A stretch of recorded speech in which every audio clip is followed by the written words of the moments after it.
Gledalke, spoštovani gledalci, sem Bojan Požar, dobrodošli v današnji uri resnice. Z menoj sta Edvard Kalič in Peter Jančič.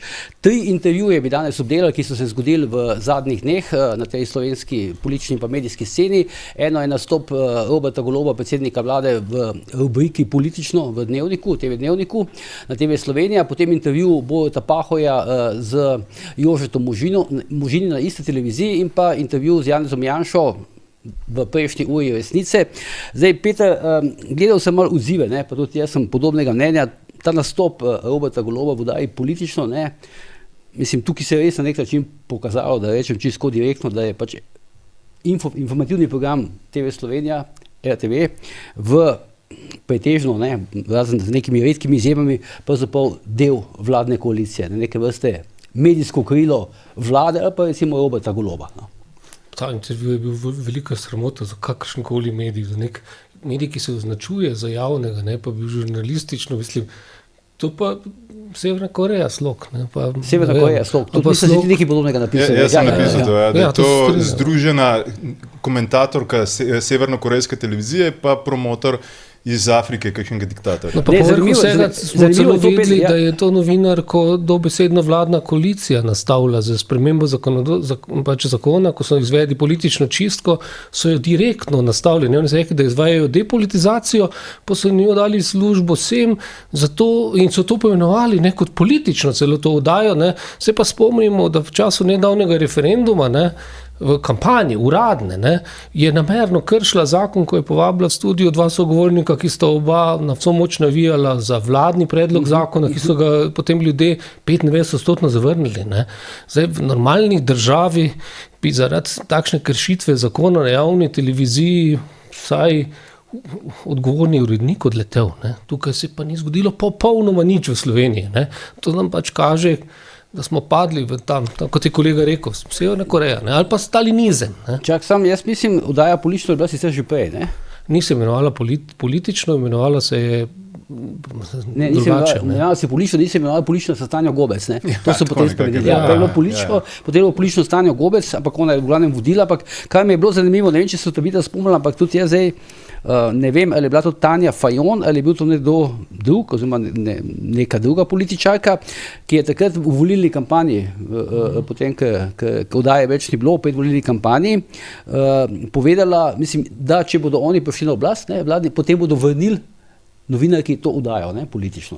Pa še Marcelo, v bistvu gre za čisti produkt politike. Pa še Marcelo, to smo vedeli, to je tudi Golob javno napovedal, bil je intervju z njim, ker mu je to zagotovil še Slavoj Žižek, ki je bil tam, ki pa mu je predlagal, da bi mu dal sam dodatne krožnik juhe v lagerju, ne pa take nagrade, ker Stalin to ne dela, Žižek je saj pameten, ampak Golob ga ni poslušal in mu je dal oddajo in s tem, ker gre za novinarja Mladine, ker je čist levi tednik, čeprav je imel že prej to vrstno oddajo na RTV, to je redki, pa je bila ukinjena potem, je s tem ponižal javni zavod, ker na nek način dobesedno to pa res podredi politično. To, kar so drugi strani učitali, Janši, SDS, je potem Golob naravnost naredil neskrito, brez, to je super, jaz to lahko. To je neka strašna dvojna morala. Ampak videl sem, da je ona tudi, Tanja Gobec, to dokaj resno vzela, ker če pogledaš sezname njenih gostov, vidiš, da tam, dobro, včasih malo levo desno, drugače pa včasih povabi enega tako zmernega, iz leve sredine, pa enega radikalnega z leve sredine. Mislim, tako da hoče več, nič se pri tem ne špara, nič ni pri tem nerodno, prosto tako dela, kot misli, da je pač treba delati zato, ker je dobila nazaj to oddajo, Mislim, temu reče psihologija, tako imenovana razumevanje naivne realnosti. To se pravi, da je svet točno tako, kot ga ti vidiš, da opustiš absolutno vsako možnost nekega objektivne resničnosti, katere je tvoj pogled zgolj samo del. In jaz bi tukaj bom rekel nekaj drugega. Si ti že povabil Roberta Goloba v to oddajo? Poglej, jaz sem zdaj v teh odzivih, ki sem jih imel po tem intervjuju z Janezom Janšo, sem prav razmišljal, da bi upisal, kako in na kakšen način je Robert Golob še predno je pač takrat, ko je že vstopil v politiko leta 2022, na začetku, ne vem, ali je bilo to januarja 2022, ali je bilo to decembra 2021, na kakšen način je zavrnil moje povabilo. Mislim, da sem se nam pogovarjala 5krat na telefonu, 5krat po telefonu, ker vem, da se je peljal v Novo Gorico in je malo zginil signal in tako dalje. In ali sem jaz njega klical, ali me je on potem nazaj klical. In mi je preprosto rekel takrat, da je rekel, gospod Požar, jaz ne pridem k vam na intervju, zato ker me 10 let nazaj, ko ste pisali nek članek o geniju in o njemu, niste vprašali za mnenje, zato zdaj ne pridem k vam na intervju. In sem da to še končal, jaz sem potem šel pogledat, ker sem bil, mislim, malo presenečen, in sem gotovo, ker me napotil na ta članek, sem pogledal članek in sem mi zlagal. Mi smo vprašali GEN-I za mnenje, njega smo vprašali za mnenje in smo tudi objavili mnenje, ampak nisem bil pozoren na to, da bo ta laž, da bodo njegove laži potem postale sestavni del tega. Ja, no, to je pa še en dodatni vidik tega iste naivne intervjuja. No, ampak jaz moram reči, ko sem spremljal ta intervju, in potem tudi oba druga, o katerih bomo danes še govorili, sem dejansko pomislil na to, da mi pogosto radi tukaj razpravljamo, govorimo, seveda, komentiramo dogajanje na političnem prizorišču, in je Robert Golob pogosto pravzaprav predmet naših pogovorov. In bi zelo bilo fino, če bi se oglasil, zato je tukaj tudi, bom rekel, javno povabilo. Jaz bi bil zelo vesel, da bi... Podpisal peticijo. Jaz bi bil zelo vesel, da bi se oglasil tukaj in se s tabo pogovoril na, bom rekel, podoben način, oziroma na tvoj način o aktualni politiki, ker to, kar smo mi spremljali na TV Slovenija, jaz moram reči, da sem nekoliko impulzivno takrat pač takoj posnel tisti delček, jaz sem posnel iz te oddaje, tiste v zvezi z BDP-jem, kar se mi zdi naravnost noro, ampak bom kasneje to kakšno besedo okrog tega, ampak sem impulzivno pač napisal, da to je pa res grozljivo, ker ta voditeljica v bistvu zganja, to navdušenje, to enostavno, to ekstatičen uvod v oddajo. Jaz moram reči, da sem bil v bistvu presenečen. To, da imaš ti neko zdravo razumsko spoštovanje do človeka, vseeno kakorkoli že mi govorimo, on je predsednik vlade, izvolil ga je 400,000 ljudi po Sloveniji. In potem, ko se je ta pogovor začel razvijati, to je bilo enostavno, mene je res spominjalo na nagovor severnokorejske znamenite, pač tiste gospe, te voditeljice, ki pravzaprav 99% časa poje slavo velikemu vodji in potem pač, če kaj vmes ostane prostora, še kaj mogoče tudi ta veliki vodja pove. Ampak zdaj pa, če pa gremo na samo vsebino tega pogovora. Imam tudi zate še vprašanje, ki ni sva vsebina, pa ko edo. Jaz sem bil zdaj v zadnjem času večkrat izvan na račun tega nastopa, malo komentirati o govorici telesa, o tem nastopu. To sem te hotel vprašati. O tem nastopu. In bom rekel, tukaj je pač treba povedati, da določeni elementi njegovega nastopa v bistvu res kažejo na neke poteze, ki so lahko pa res precej problematične. To je tisto, ki pokaže, kako nas je, kako, jaz. To se pravi, to je mene spominja na, če se spomnite pred leti, te že nekoliko ostarele gospe iz Italije, ki so se v Istri sončile s tistimi srebrnimi deflektorji. Jaz, sonce, daj me psi. In na tak način je gospod Golob tudi v bistvu nastopa, in potem pridemo še na dva elementa, to se pravi ta nagib naprej in potem ta srep pogled, da se v resnici lahko, bom rekel, nevešč novinar, recimo, ki bi vodil eno tako oddajo, upravičeno ustraša, ker češ, nikar me ne sprašuj nekaj ali pa kakšno pod vprašanje, ker se bo to lahko slabo končalo. In ta vidik je pa v bistvu res zanimiv, kako iz popolne kontrole, narejene kontrole, to pomeni običajno to kontrolo vidimo, roke so položene na mizi, to se pravi togo sedenje, spremljanje, občasno kažen nasmešek, za katerega vidiš, da mu je odveč, ampak ker mu je nekdo svetal, občasno se nasmeši. Kot zanimivost, daleč najbolj zanimiva s temi nasmeški je, to spremljate Asta Vrečko. Asta Vrečko je, bom rekel, hladna, ko pa kamera, to se pravi, kot žaromet pride na njo. Se pa ona spremlja, kaj? Spremlja, kdaj se lučka prežge na kameri in tisti moment se mora nasmehati. To je profesionalno, to je dober odziv. Bistvo tazga nastopa je, da si ti, bom rekel, sproščen in domač s svojimi argumenti. Prej bi imel ta problem, da ni vedel očitno to, ne? Pa je delal tisti čudnega imake. Potem se je malo dvalo tega. Tako da lahko svetujemo vsem, da ne pa spremljajo lučke, ko za lučka prižgene tja gleda. No, ampak hotel sem samo še to, da zaključim. Da potem, ko pa gledalec to opazuje, je pa zelo hitro se sproži nekje v nezavednem pri gledalcu, kaj je, da je nekaj narobe, to pomeni, da slika pa zvok ne gresta skupaj. In to je v resnici največja past vseh nastopov na odru, ne vem, pred kamero, kjerkoli, da gledalec oziroma udeleženec tazga sogovornika dobi vtis, da nekaj ne gre skupaj. Ali je nekdo preveč načitan, ali pa se nekdo zgublja in se samo pazi na to formo, ne glede vsebine. In pri gospodu Golobu recimo je to pogosto precej izpostavljeno. Zato je tudi toliko komentarjev na njegov račun in jaz bi bil res vesel, da bi ga, bom rekel, mogoče ti kdaj pa vseeno uspel gostiti tukaj, pa da ga vidimo mogoče tudi v nekoliko manj prijaznem okolju, ker TV Slovenija ali pa dajmo reči kar RTV Slovenija ni samo prijazno okolje, ampak to je, kot smo prej rekli, njegovo okolje, ki je tam zato, da ga promovira. Ne zato, da ga kritično ocenjuje, ne zato, da gledalcem in poslušalcem v bistvu odstira neko ozadje za boljše razumeti tudi njegove mogoče poteze.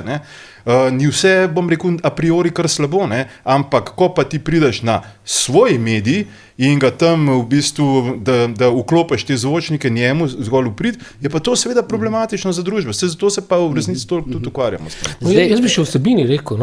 Ampak vsem bi te nekaj, predno gremo na vsebino, se počujem, Peter, ampak vsem, ti si novinar, dolgoletni novinar. Zdaj, to, kar te bom vprašal, ne vemo, lahko pa sklepamo, ali pa recimo imamo lahko neko mnenje o tem. Zdaj, kako recimo po tvoje nastane ta tehnologija recimo intervjuja med Golobom in recimo zdaj konkretno Tanjo Gobec? A je to zdaj odločitev Goloba, zdaj grem pač v medij, ker želim to in to povedati, želim biti 20 minut tam sam, da bom imel pač nek samopromocijski govor, neke vrste predvolilni govor, a se dogovorijo naprej, zdaj on ve za vprašanje ali ne ve za vprašanje, zakaj ne dobi dobenega pod vprašanja, metodajo in podobno. Zato sem ne vsebini govoriti, ker ta kaže, kot da je dejansko bil intervju pač dogovorjen in so bila postavljena samo naprej predvidena vprašanja, na katere je dal tudi naprej predvidene odgovore brez vsakega truda v vsebini.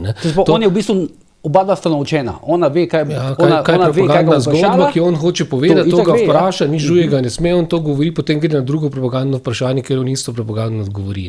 To je najlepši primer, je tole glede ravno referenduma, o katerem so govorili, ker je on ponovil neko znano resnico, ki je že celo kampanjo spremljamo, ker pove, da je največ privilegijev dodelila vlada, da so največ privilegijev dodelili vlade Janeza Janše.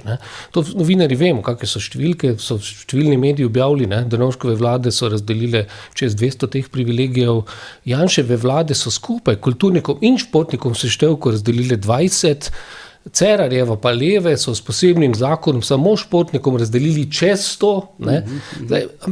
Ampak voditeljica, ki je to slišala, pa bere medije, ve, o tem smo dosti pisali, to je vedela, da je premijer povedal neumnost, namerno, ni lagal, lahko rečemo, lahko pa pač, da res nima pojma.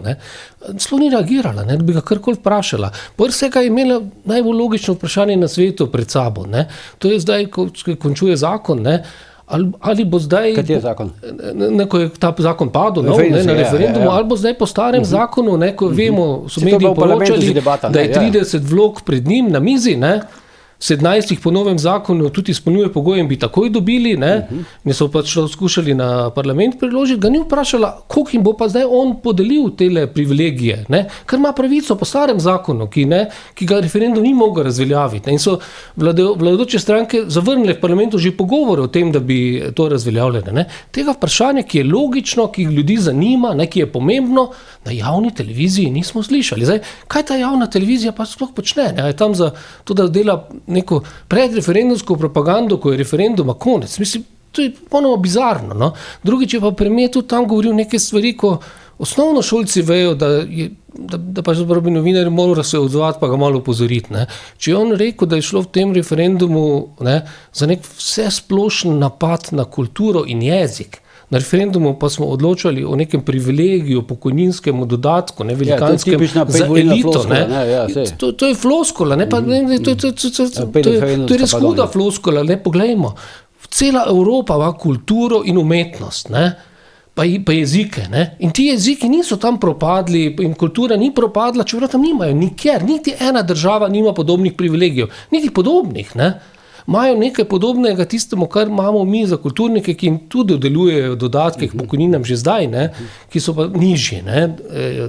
1200 ali 1300 evrov. Ne? Nekaj podobnega ima še Finska. Ne? Ampak da bi pa kaj takega, kje delili, kot so tu nameravali, pa kot zdaj tudi po starem zakonu mogoče bojo. Ne? Tega pa ni, ampak to sploh, to javne televizije sploh ne zanima. Kakšen pa je potem po tvoje, recimo, ta njen priokus, ko konča takšni intervju? Lahko je, da si novinarka tudi ni upala več vprašati. Ona je v resnici v težkem položaju. Ne? Vsi novinarji so tu na nek način žrtve. Ne? Ona je odvisna od politike.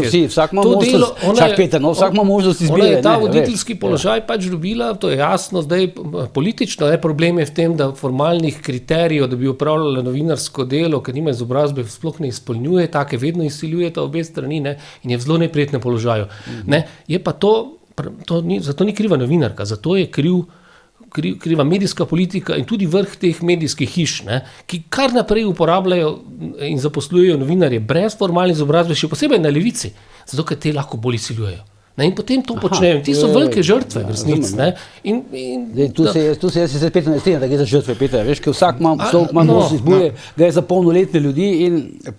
Tukaj je še nekaj, ne, kar se tiče, recimo, če ne izpolnjuješ pogojev, imaš ti drug dejavnik, katerega se da zelo lepo izkoriščati v sistemu. Ti imaš enostavno večjo potrebo po dokazovanju, se pa strinjam, da ker nisi določenih parametrov izpolnil, se pa strinjam na drugi strani, da si lahko žrtva. Ampak jaz bi tukaj mogoče pozoril še na en vidik. Ko pozorno spremljaš ta pogovor z Robertom Golobom, ugotoviš, da so dobesedno nanizane nevralgične točke zadnjih par mesecev, recimo, na katere je nekdo se odločil, da je potrebno odgovoriti. In znotraj teh odgovorov je zelo enostavno slediti. Določen tip odgovorov so čustveni nagovori. Recimo tak tipičen čustvena manipulacija z ljudmi je, da se je potrebno opravičiti kulturnikom, ker so bili žrtve tega referenduma. Recimo, to je en vidik. Drug vidik je, da tam, kjer je potrebno čim dlje stran od tematike, kako se odgovori, glejte, jaz ne morem nič povedati, bojo strokovne službe na to odgovorile. Kaj bo z nepremičninsko, to se pravi, s to zakonodajo davek na nepremičnine? Ja, Ministrstvo za finance odlaša, s tem bomo videli. In potem prideš do še hujše stvari. Kaj je z BDP-jem? Kaj je z BDP-jem? Če imaš ti neko podjetje, vlado, karkoli, ko se določeno obdobje zaključi, to se pravi prvo tromesečje, imaš recimo, dajmo reči, en mesec, da narediš neko analizo. Kaj vam pove? Ja, bomo počakali še drugo četrtletje. Zdaj, če se svet glih ne bo podaril, bomo takrat lahko sklepali, da se svet ni podaril in bomo videli o vzrokih. Ja, pišu, kad celoten državni aparat imaš na razpolago, da ti naredi neko piško analizo, zakaj je BDP takšen, kot je in zakaj smo padli, ti pa mirno prideš 2 meseca kasneje in rečeš, bomo še en mesec počakali do konca meseca, ko bo pa polletja konc in bomo potem ugotavljali. In kaj, če bo še enkrat, še daljši padec, bomo pa rekli, kaj? Bomo počakali na tretje tromesečje in potem pove še nekaj, kar je pa naravnost, po moji osebni oceni, noro. Mi smo zdaj postavili temelje, 3 leta smo garali kot norci, da bojo zdaj reforme zdržale in zdaj smo pa v zaključnem delu, kjer bomo pa stvari postavili. In na koncu ostaneš brez besed in to gledaš in si rečeš, blagor nam s temi 400 000 volivci. Ampak govoriš o teh nevralgičnih točkah, ne zadnjih 6 mesecev. Potem to strukturo, ki si razložil, pa to kaže, to v bistvu, da ne gre za intervju, da gre za neke vrste tiskovno konferenco, organizirano, pripravljeno, skupaj, očitno, PR sporočilo, podano na nek televizijski način. Na najvišjem v resnici možnem nivoju, ker imaš ti v resnici pod kontrolo najmočnejši zvočnik. Skratka, gre v bistvu za neke vrste prevaro, medijsko. Za prevaro in za strategijo in potrditev teze, da so te osrednji slovenski ali pa najmočnejši slovenski mediji, kjer govorimo predvsem o RTV-ju. Jaz tukaj vedno posebej še enkrat poudarjam. Mi ne govorimo, mi se radi spotikamo ob TV Slovenija. ker je vizualno in blablabla. Ampak Radio Slovenija odigra močno vlogo, MMC odigra še močnejšo vlogo. Ne? In potem še ostali povezani mediji, ne, znotraj tega. In mi tukaj, to potrjuje, po mojem mnenju, tezo, da imamo mi vejo v družbi, to se pravi neko novinarsko srenjo, ki naj bi delovala kot kritični dejavnik do oblasti, imamo zlizano z oblastjo in je sestavni del te oblasti. Torej, in zdaj pridemo pa še do hujše teze. Kdorkoli, ni pomembno, zdaj radi pol rečemo, Janša ali pač to, kdorkoli bo sesul ta medijski imperij, kdorkoli lahko jutri prevzame oblast. To je pa še hujše pri tem in je mogoče dobro tudi o tem razmišljati. In hkrati to vse poteka pod krinko, pod masko tako enega neodvisnega novinarstva. Tisti novinarji, ki delajo na RTV-ju, so pravi novinarji, neodvisni in podobno. Jaz bi bil vseeno nazaj še pozoren tam pri nepremičninskem davku, ker tu pa je pomembno za ljudi, pa tudi zato, da vidimo strategijo premiera, PR-ovsko pa siceršno. Tam je dejansko napovedal, oziroma rekel, da se on zavzema za to, da bi bil davek predstavljen, da se ne bi zdaj zgodil. Kot če marsikaj zdaj pred volitvami predstavljajo. In mislim, da je ta strategija pa politično celo modra, ker če bi šel zdaj uvajati ta zakon, pa zgubi volitve, po mojem, na celi črti. Ker bolj ljudi ne moreš razdeliti, razjeziti kot s tem. Pravi, da so se tudi malo strašili zdaj referendumov. Tudi to. Masovno, tako je kot potem, ko smo videli nove evidence vrednosti premoženja, ki so bistveno višje, če zdaj udarijo davek na to, to jaz mislim, da se naj bi dobro končalo. No, jaz sem, kar se tega tiče davka, bolj govoril o tem, o čemer sem govoril tematsko. O strategiji odvračanja odgovornosti z njega na druge. In na podlagi tega, kar ste recimo oba dva povedala, imam pa jaz tudi res občutek, da v bistvu ti intervjuji nastanejo takrat, kadar se Golobov krog spomni, da bi bilo dobro, da bi prišel Golob in to povedal pod krinko intervjuja. Ne obratno, lahko da imajo... Sej en del tovrstnih intervjujev vedno nastaja, recimo, se zgodi nek velik mednarodni dogodek in tako naprej in premier katerkoli, da nek signal ali pa obrata, da signal, da bi bilo dobro. Je pa res, da pa... referendum zdaj. Kar pa do česar, kar smo pa zdaj posebej priča, je pa ne da bi dal samo signal, ampak da zraven dobi še celoten scenarij in bom rekel razvoj, to je pa bilo, bom rekel, prav pri tem konkretnem več kot očitno. Ali pa domače, da gre k svojim novinarjem, ki delajo za njega in je tam prijetno in se fajn imajo, je pa res, da je velika dilema, koliko ima od tega javnost. Osebno so neki drugi intervjuji, ki sem jih gledal ta teden, o dveh bomo še govorili, bili bistveno bolj všeč, ker so govorili med seboj ljudje, ki niso imeli čisto enakih stališč, pa ni šlo za tako podreditev tudi novinarja politiko. Je pa zdaj to, ti se tudi ukvarjaš s temi, bom rekel, delaš te spote, pa objavljaš na družbenih omrežjih in tako dalje.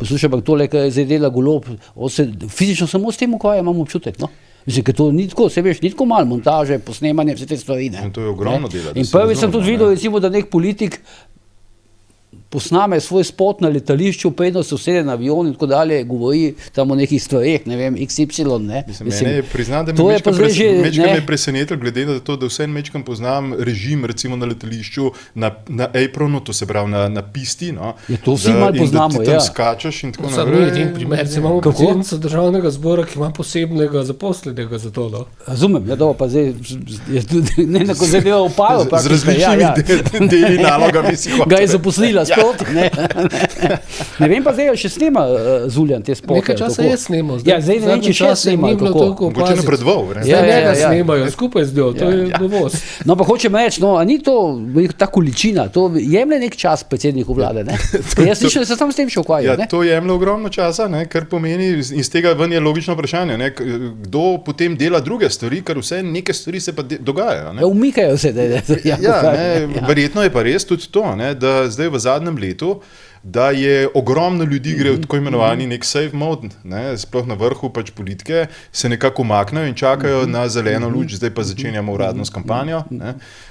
Zdaj, kdo je Golobu svetoval, kaj bo iz tega ven, jaz moram priznati, da to se pravi, kdo je svetoval in kaj bo iz teh posnetkov in tako naprej, jaz moram reči, da me res zanima, kaj se bo zgodilo. Ne smemo pa pozabiti nikoli, ne smemo pozabiti, da je velik del volilnega telesa v resnici precej dovzeten za to vrstne stvari.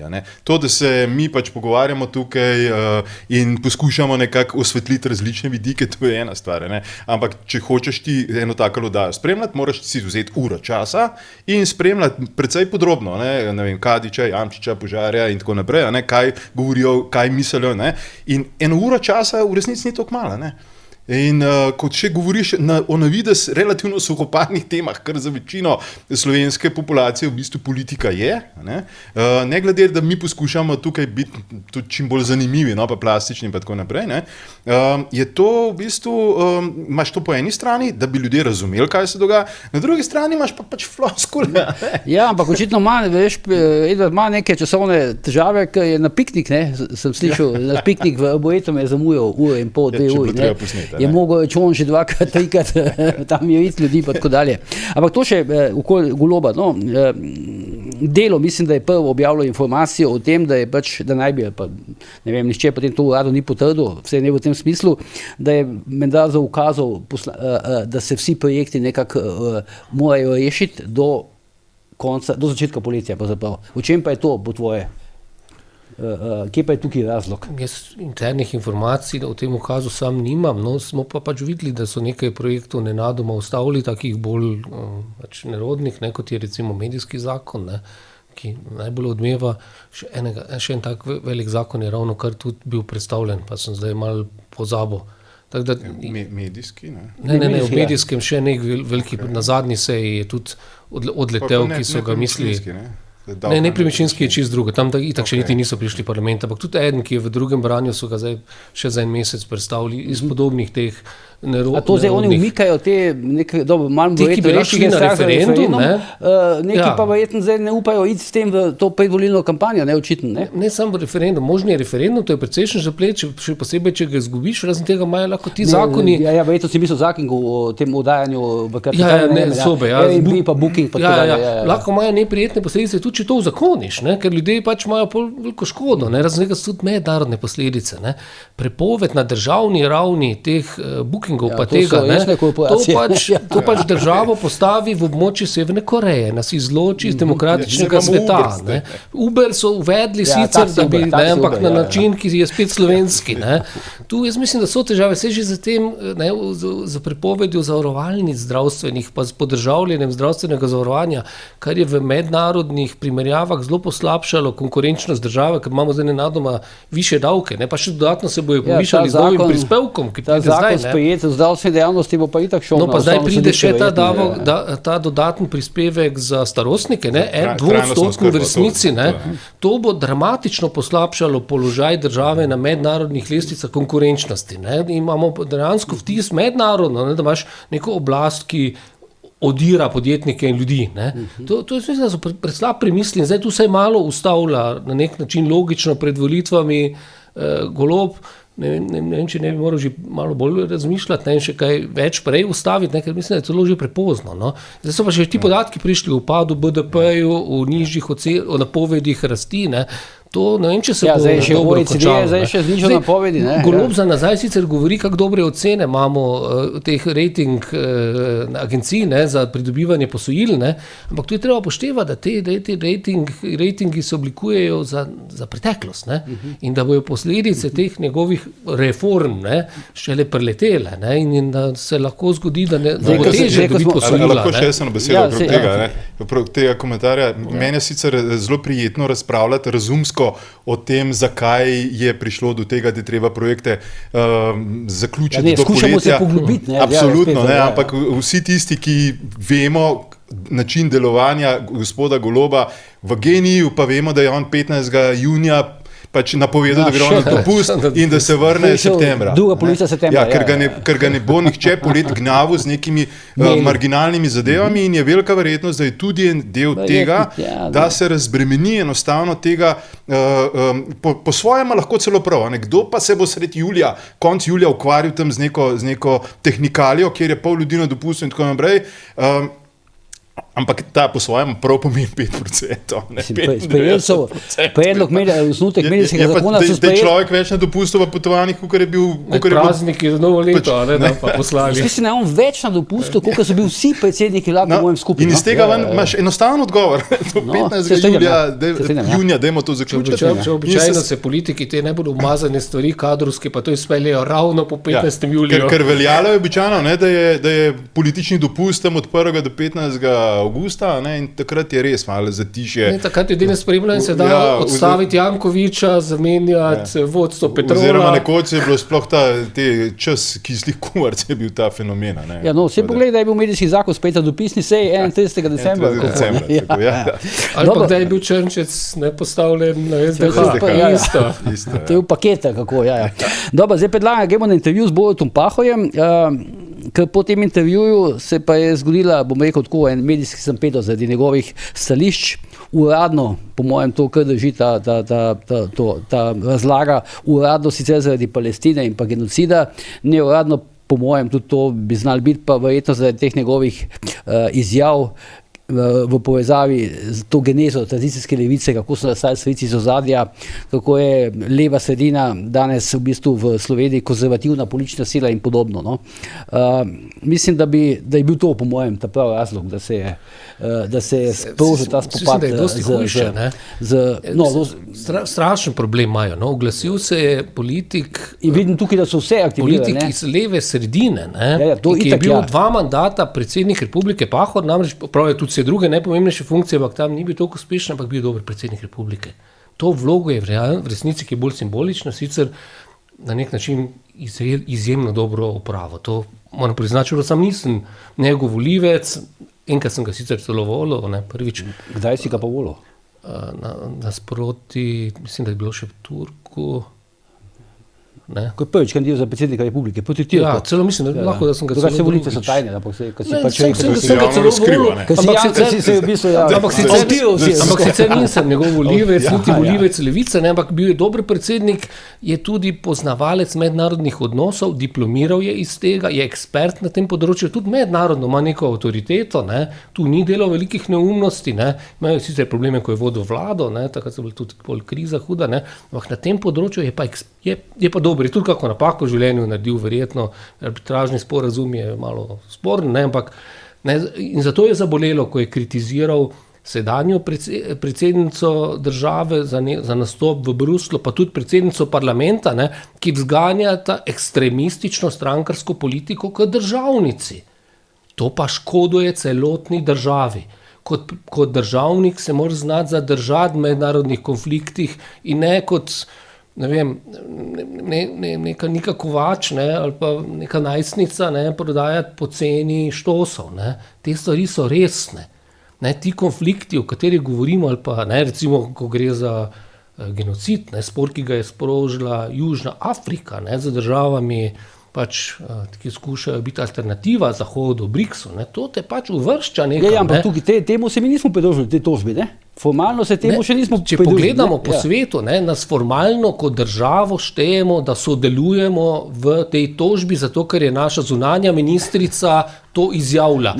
Naša vlada pa pravi, da se ni pridružila, ker vlada o tem ni sklepala. Ampak to je spet posebno slovenske oblasti, da zunanja ministrica govori mednarodno nekaj, za kar menda nima pokritja v odločitvah vlade. Mislim, to je neka sramota. Vlada se ne pridruži tožbi zaradi genocida. Uradno nas štejejo, poglej na Wikipedijo ali pa druge. Predsednica republike, ki je celo tako na pol doktorica prava, pa govori poglej na Wikipedijo ali pa druge mednarodne novice, vse posod Slovenijo štejejo med tistimi, ki so zato zaradi izjav zunanje ministrice. V vladi, v resnici, so to malo demantirali in uradno menda nismo zraven. Zakaj je problem? Kdo pa je na drugi strani? Zdaj Pahor ni bil druga stran. Oni se samo njih to uvrstiti. On je bil na strani recimo Kanade. Kanada ni na nobeni strani. Kdo je na drugi strani? Na drugi strani je Nemčija, Velika Britanija, Francija, Italija, cel pomemben zahodni svet. In mi smo se postavili v resnici, dajmo naravno spovedati, nazaj na pozicijo socialistične Jugoslavije.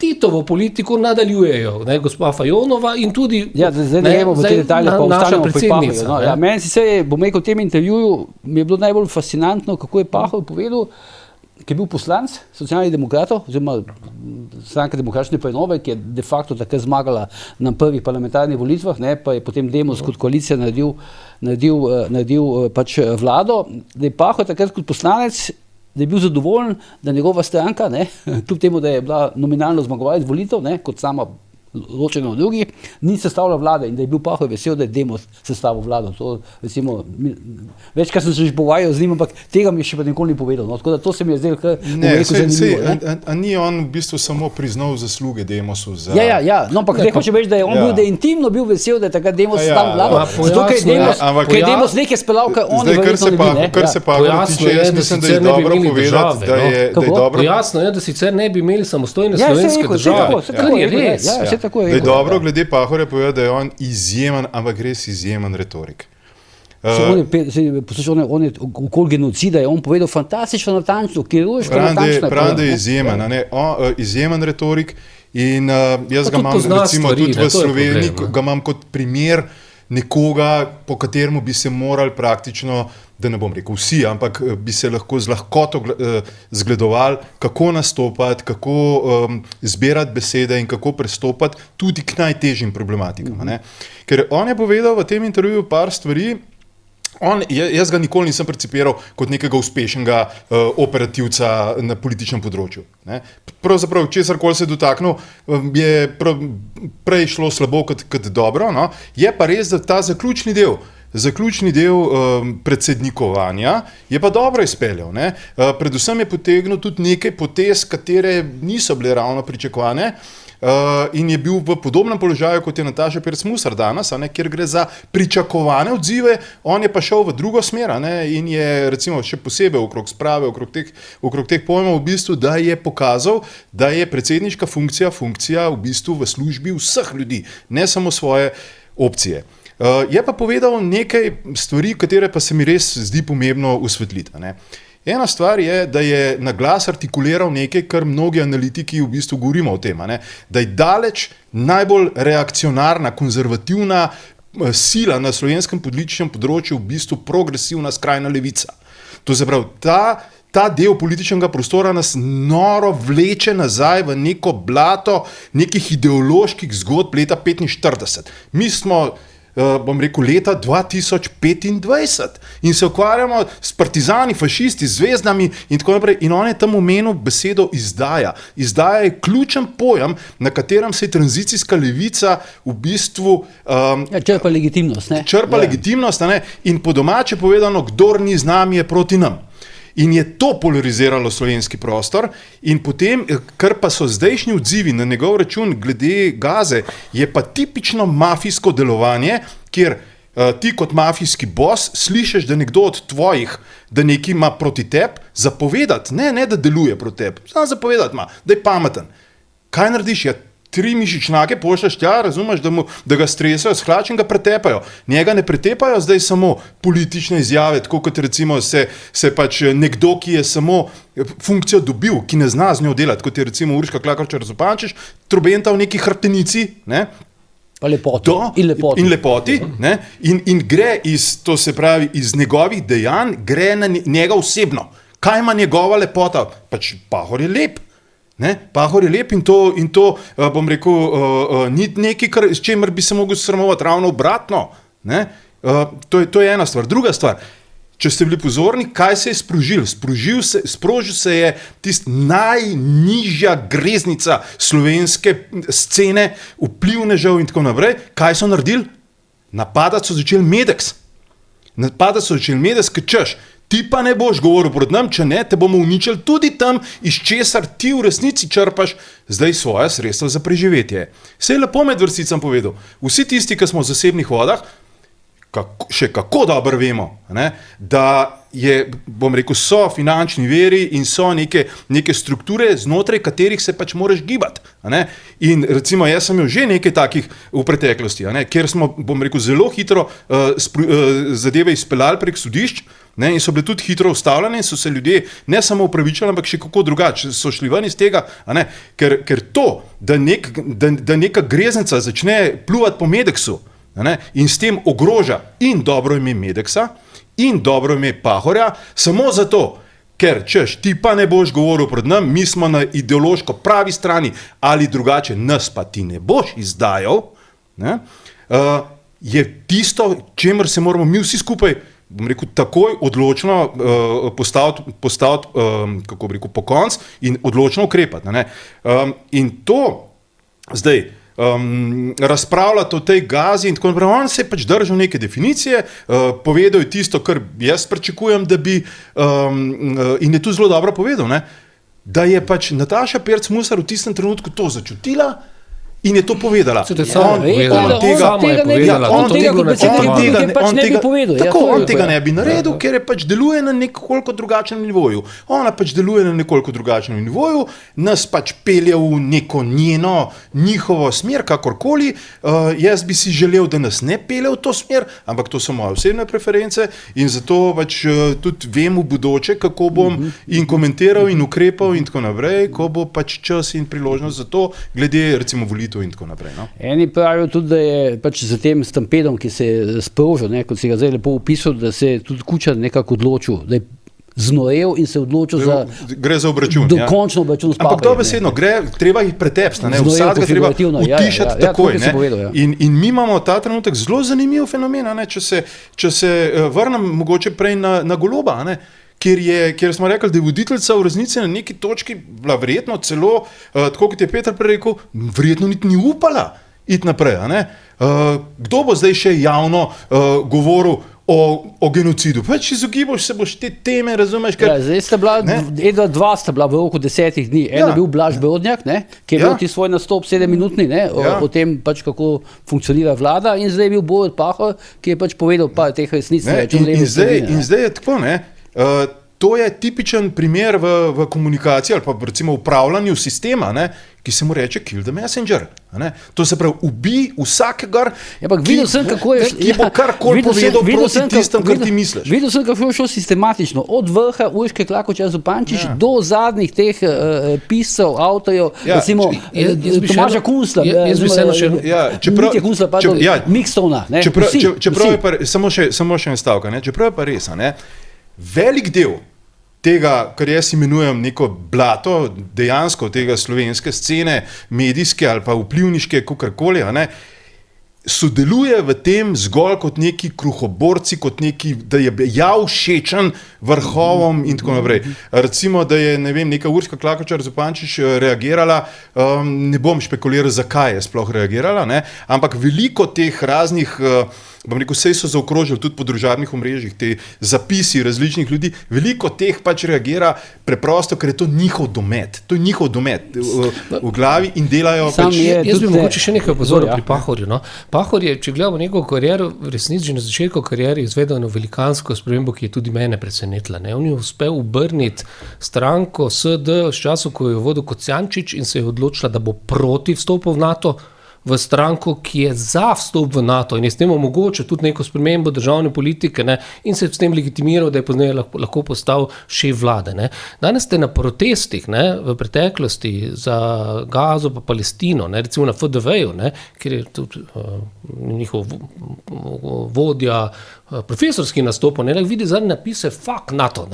To je vsebina teh protestov. In zdaj ta razprava, ki jo je sprožil Pahor, tudi s predsednico, pa s Klakočar Zupančičem, pa z Golobom, je tudi o teh civilizacijskih prvinah. Imamo na eni strani opravka z Izraelom, ki je država, ki združuje ljudi, več religij, ki v njej živijo, več etniki v njej živijo. Tam so tudi Arabci, so muslimani, so katoliki, in skupaj živijo v tem Izraelu, ki ga mi zdaj na vso moč obsojamo.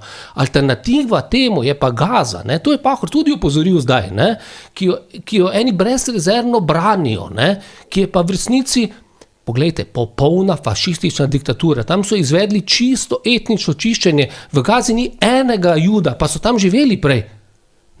In oni so, pazite, ta pokol, ki se je zgodil iz Gaze v Izrael, oni so slavili to, da se ljudi druge vere mori, posiljuje in ugrablja. In še zdaj imajo Hamas ugrabljene ljudi, različnih celo državljanstv, ki so Judi. In se s tem hvalijo. Te stvari so za našo državo nevarne. Mi smo multietična država z ljudmi več religij, Česa takega mi ne moremo dopustiti. To, da se ljudi ubija zaradi tega, ker so druge vere, je nedopustno in tega ne počne Izrael. To počne druga stran. Oni so šli v vojno, da se zaščitijo. To pač je res, to je upozoril, lahko da grejo predaleč, lahko so to zločini, tam se grozne stvari dogajajo v vojnah, se vedno. Ne, to je tisto, kar Pahor opozarja in kar ne smemo spregledati. Ne, civilizacija je tudi pravna država. Ne more se slaviti brutalnih, nezaslišanih zločinov.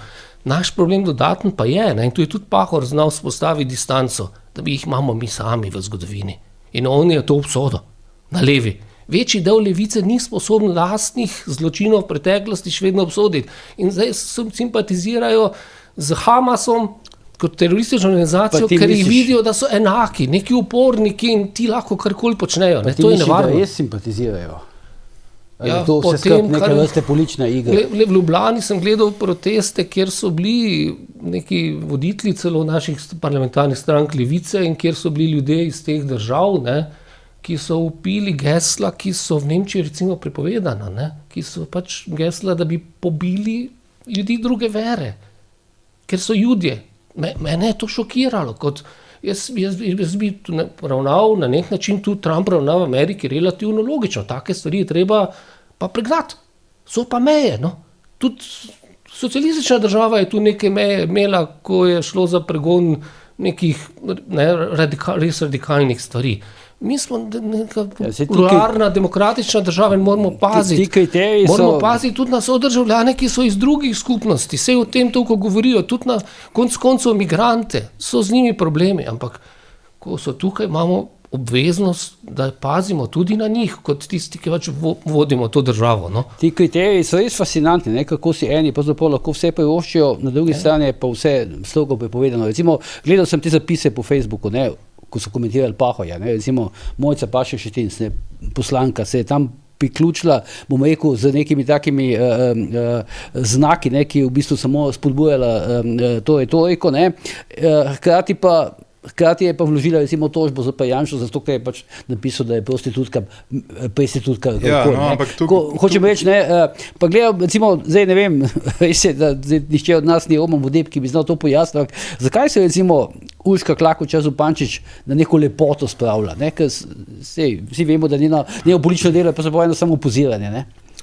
Ja, zakaj se spravlja, ne, zdaj ne bom šel globje v to, ampak hočem pa reči nekaj drugega, ne, da mi imamo opravka, in o tem smo pa res že velikokrat govorili, ne, imamo opravka konflikta v državi med dvemi osnovnimi strujami. Na eni strani imaš vsebino, na drugi strani imaš pa formo.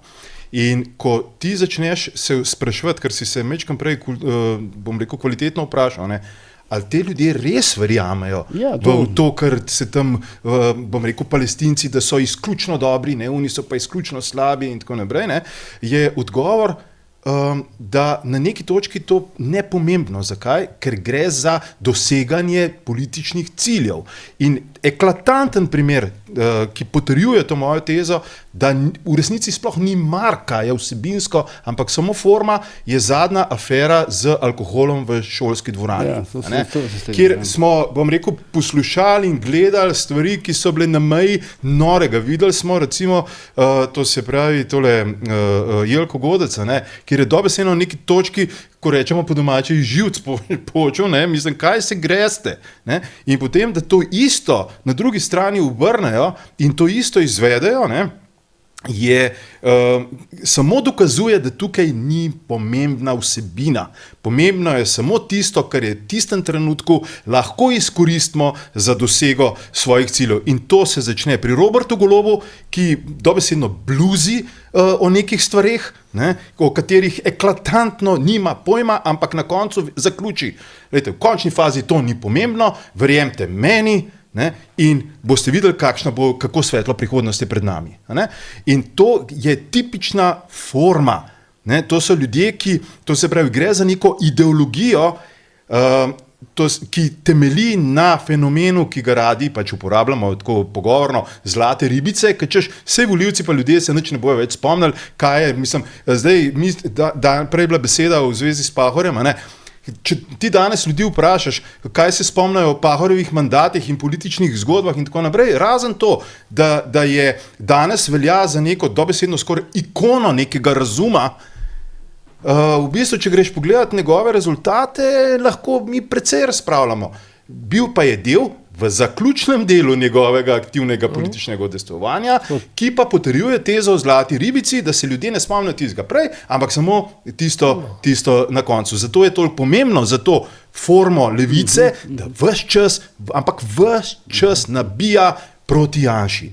In je to kar naenkrat leta 2025 postal osrednje sidro celotne politične ideologije levice, ne, da je nekaj, mi smo tukaj, samo da ni Janša, tako, kar si pač tudi v tem intervjuju lepo povedal, ne, da je že Dolanc v bistvu nekaj tazga govoril in dal to, kako bi rekel, barvo tem političnem pristopu. Malo je imel tudi nesrečo Pahor, ker je vlado prevzel v času, ko je udarila svetovna kriza in je resnici tudi ni bil sposoben voditi. Ne govorim jaz razlogi, govorim jaz o tem, kaj se ljudi spomnijo, in je potem ta vlada tudi razpadla in naredila samo veliko škodo, ki so jo potem še dolgo reševali naslednje vlade. Ampak to se spomniš ti, ki to spremljaš. Velika večina pa se tega ne spomni. Ljudje padejo v tak položaj, se tudi z tega lahko kaj naučijo ali pa ne, bil je pa potem izvoljen, vendar le za predsednika, kljub temu neuspehu, večina ljudi ga je izvolila in tisto vlogo je pa dobro upravil. Moram reči, da nimam ene večje pripombe, ko gre za glavna stališča. No, danes je prva obletnica od tega, kar smo priznali Palestino. Golob je pravkar danes dopoldne izjavil, da je to priznanje Palestine ena od najbolj plemenitih odločitev državnega zbora. In pozval Trumpa, pa nemškega kanclerja, pa angleškega premiera, da naj sledijo njegovemu zgledu in takoj priznajo Palestino. Golob je mednarodna zvezda, pravi Zoran Janković. To priznanje Palestine v resnici ni nek veliki preobrat za Slovenijo. Slovenija je, ko je bila v Jugoslaviji, že bila med državami, ki so priznale Palestino. Večina teh nekdanjih republik je to tudi naredila naprej, Srbija po avtomatizmu, ostali s časom. Edina izjema je, edina res prozahodna država iz nekdanjih jugoslavijskih republik, to je Hrvaška. Hrvaška pač ni šla po tej naši poti, drugače pač to so že prej večkrat poskušali doseči to priznanje, to je že Cerar v tem govoru, Levica je to več čas pritiskala. Golob je to pač izpeljal pred evropskimi volitvami v parlamentu s kršitvijo poslovnika, namerno, očitno. Ustavno sodišče potem ni htelo tega razveljaviti, vse je zglasilo za nepristojno presojanje očitnih kršitev poslovnika parlamenta. To je pač bilo neko dogajanje. Zdaj koristilo, pa to ni ne tem strankam na oblasti na evropskih volitvah, ki so jih potem zgubile, čisto nič pa ni koristilo. Takrat so v srž volilne kampanje to padlo. Čisto nič pa ni koristilo tudi Palestincem in Izraelcem. Takrat so govorili, da bo to prispevalo, da bo mir. Miru ni bilo niti slučajno potem. In jaz mislim, da se miru na tak način, da ti oblasti v Gazi ne postaviš pogoja, da morajo sprejeti neka normalna pravila spoštljivosti, to, kar sem prej govoril, da ni sprejemljivo širiti ideologije, da se sme ljudi druge vere klad posiljevati in da je to zaželeno in super in da bo zato šel v nebesa. To ideologijo je treba stran spraviti, potem pa lahko priznamo Palestino. To je ta pogoj, ki ga Zahod postavlja. Vi morate pač sprejeti tudi drugo državo, ne pa iti z logiko, mi bomo druge pobili. Vi nas priznajte, zato da bomo še več orožja nabavili in bomo one pobili. Ta pristop ne vodi naprej. In priznanje države, ki se ne odreče tem fašističnim, nacističnim ciljem, je narodno. Zdaj vse je ok, tudi Palestina je sofisticirana. Je ta del v Gazi, je ta del, je še drug del. Palestinska zastava visi na sedežu vlade. Sej dejansko ta država ne obstaja, če smo pošteni. Obstaja več različnih organizacij, ki skušajo različne dele opredeliti kot del te države, pa imajo tudi oni med sabo velike spore. Jaz vidim to predvsem kot sestavni del nekega ideološkega boja, katerega narekuje skrajna levica, in zato je potrebno v življenje spraviti vse, ampak res čisto vse, da nas ves čas drži znotraj nekega vzdušja tega pro-jugoslovansko-komunističnega vzdušja, ki je naravnost grozljivo. In to je Pahor zelo lepo opozoril. Čeprav je Peter, ima to prav. Priznanje Palestine je bilo mišljeno kot močen del, velik del predvolilne kampanje za evropske volitve, pa se ni šlo, ne? Takrat, ne? Se spomniš, Peter, ne? Ja, ne pomaga, ljudje znajo ločiti. Hkrati so bili tudi neki referendumi, ki jih je vladna stran celo dobila, ne? Ki jih je predlagala posvetovalni, brezvezni, ampak so bili 3, ne? In vse je v bistvu dobila, ampak volitve hkrati je pa zgubila, ne? Ljudje znajo ločiti, o čem odločajo, ne? In odločijo na referendumu, ne, da bi oni mogoče kadili travo, ker to se fajn sliši, ampak bomo pa proti tem, ki to predlagajo, ker ti pa slabo vladajo, ne? Pač.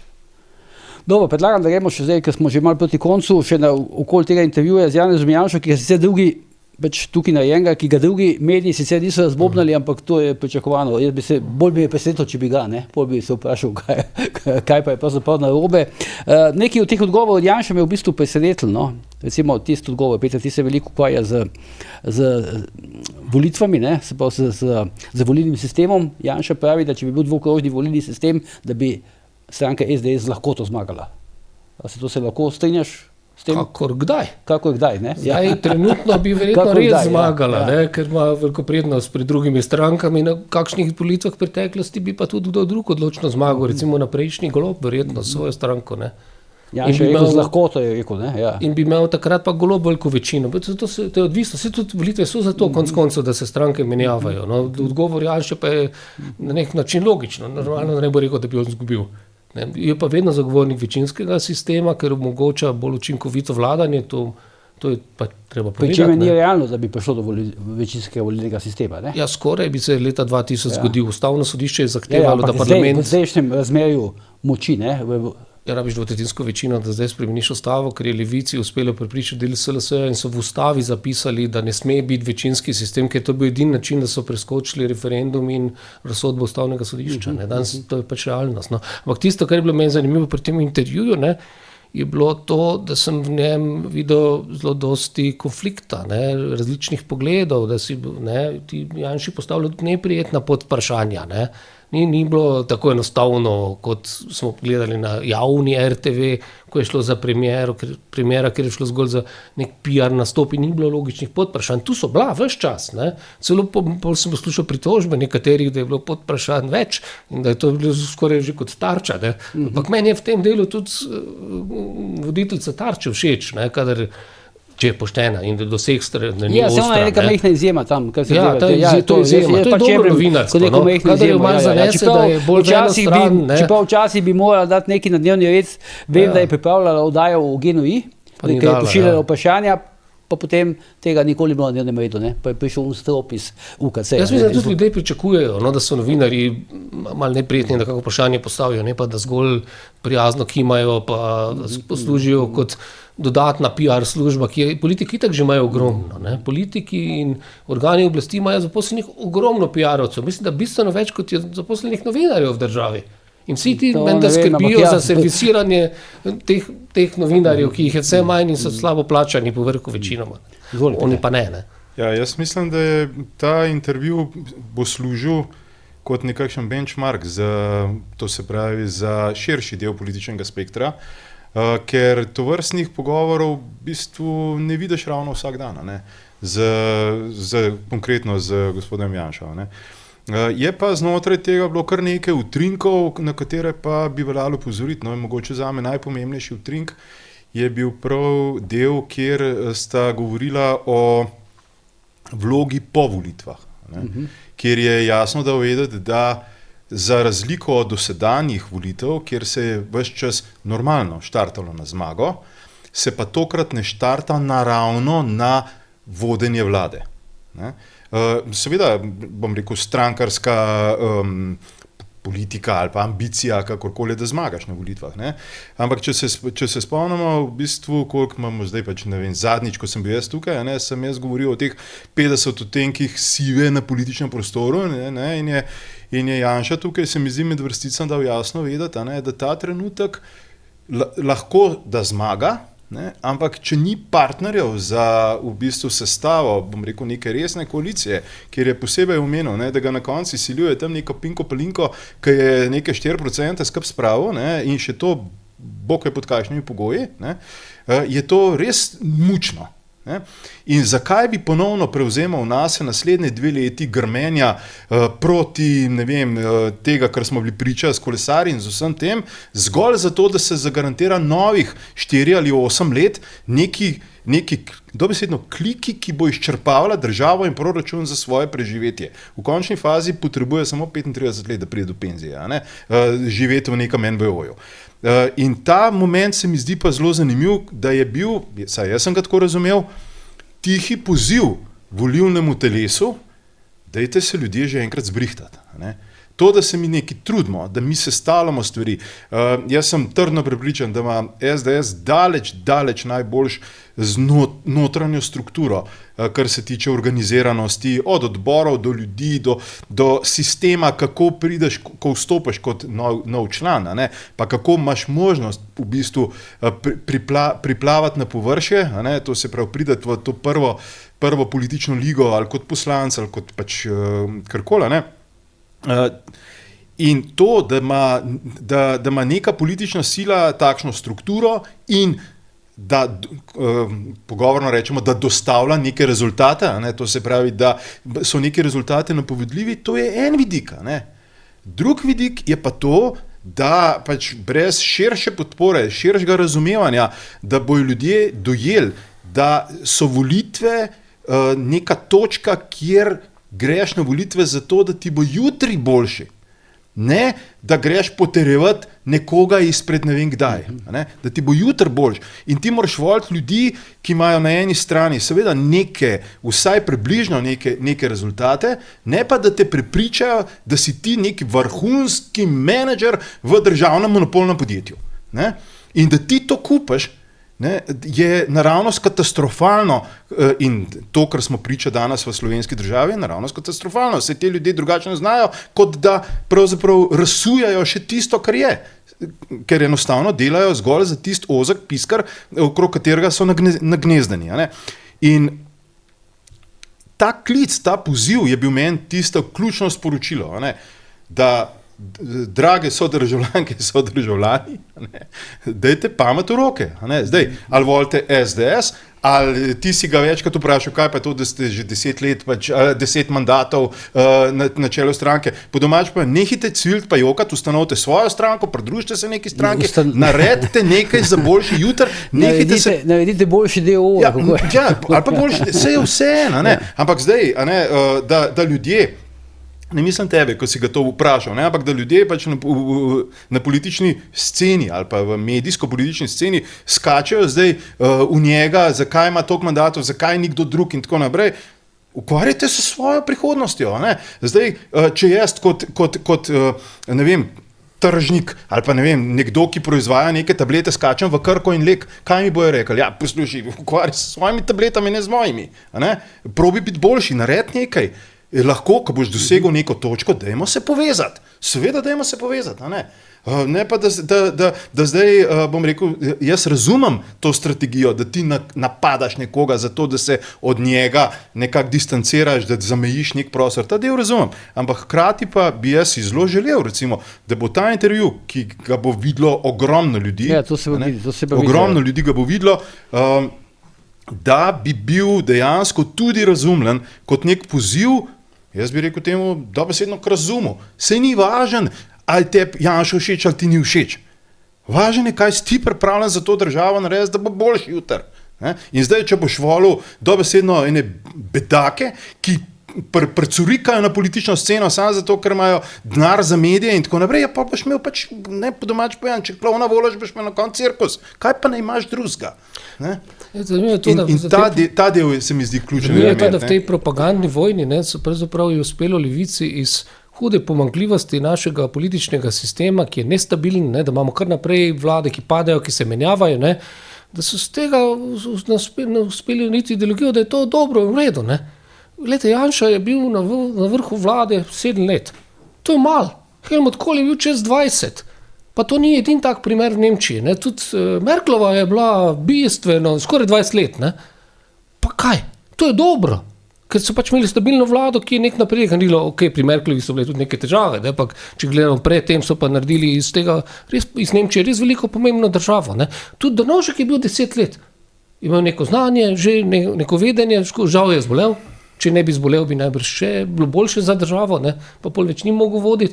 Ne, to, da imaš izkušenega politika, ki je sposoben voditi vlade, je pozitivno, je pa res to, kar sta se pogovarjala, da če pa bi nek dobil kot Vladimir Putin, ki je pa, ne vem, 30 letja, je pa to že problem. Ampak problem naše levice pa je, da pri Putinu pa tega nič slučajno ne kritizirajo. Ne? Ali pa pri Josipu Brozu Titu, ki je bil do smrti celo določen za šefa partije države in vsega. Ne? Tu je problem, če nekdo vodi opozicijsko stranko. Ne? Zdaj, še malo pa bo rekli, da je nedemokratično, ker je zmagal Jelinčič šef SNS-ja. Mislim, koga briga, da je on šef SNS-ja? Dokler ni na oblasti, ne? Dokler je izven parlamenta. To je čisto nepomembno. Ni važno, kako stranko ti vodiš. Ne? Pomembno pa je, ko gre za oblast. Tam pa je najbrž, in deloma imamo tudi mi neke inštitute, predvsem, ko gre za predsednika republike, je omejitev, največ 2 mandata. Ne? To je zdaj dilema. Ne? Lahko Pahor po tem mandatu Nataše Pirc Musar znova kandidira ali ne? Tudi v Ameriki so te dileme pri Trumpu. Ampak Trump je kandidiral. Še tretjič. Dobro, jaz predlagam, da počasi končamo. To so bili, malo smo obdelali te 3 intervjuje v zadnjih dneh. Srca, Edvard pa Peter, hvala za vajne komentarje. Da je gledalke, gledalci, to bila današnja ura resnica. Vidimo se znova čez 48 ur, do takrat pa seveda ne pozabite, ker je bojanje tudi požar.